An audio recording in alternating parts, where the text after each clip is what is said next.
Hello everyone, here are the latest market news on January the 21st, 2020.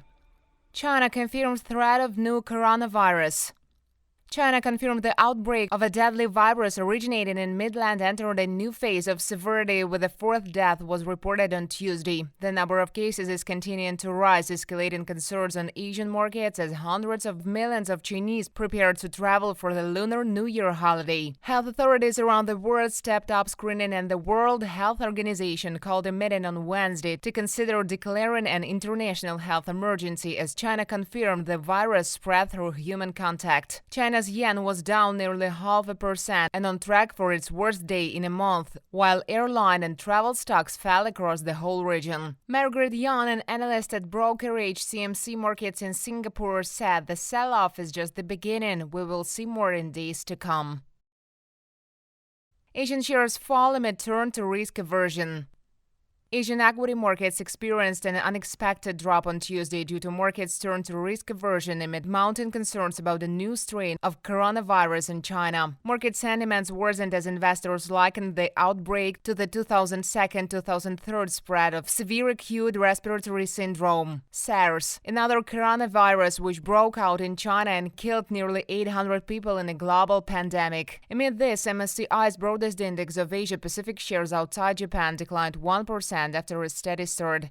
Hong Kong shares, which suffered badly during the SARS outbreak, lost 2%, Japan's Nikkei slipped 0.8%, and Shanghai blue chips fell 1.5%. Meantime, E-mini futures for the S&P 500 and Eurostoxx 50 futures also decreased, traded lower 0.4% and 0.3% respectively.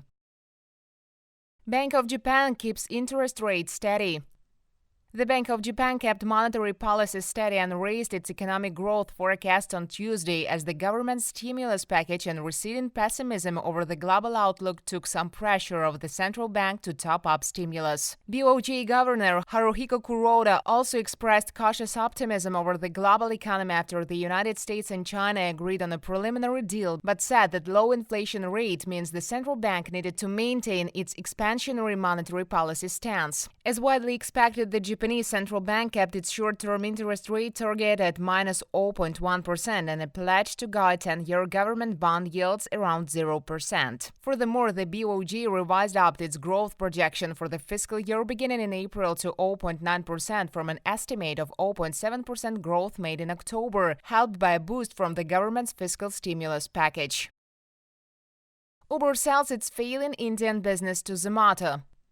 Uber has sold its loss-making online food ordering business in India to local rival Zomato in exchange for a 9.99% stake in a startup backed by China's Ant Financial. Since launching in India in 2017, Uber Eats has struggled to gain market share amid rival with Swiggy and Zomato, which are backed by Tencent Holdings. All three companies have spent heavily on deals and discounts to attract customers in a highly competitive market. The deal will allow San Francisco-based Uber to cut its losses and yet keep a stake in a market expected to be worth $15 billion by 2023. In turn, Zomato said in a blog post buying the Eats operations would make it the undisputed market leaders in the food delivery category in India.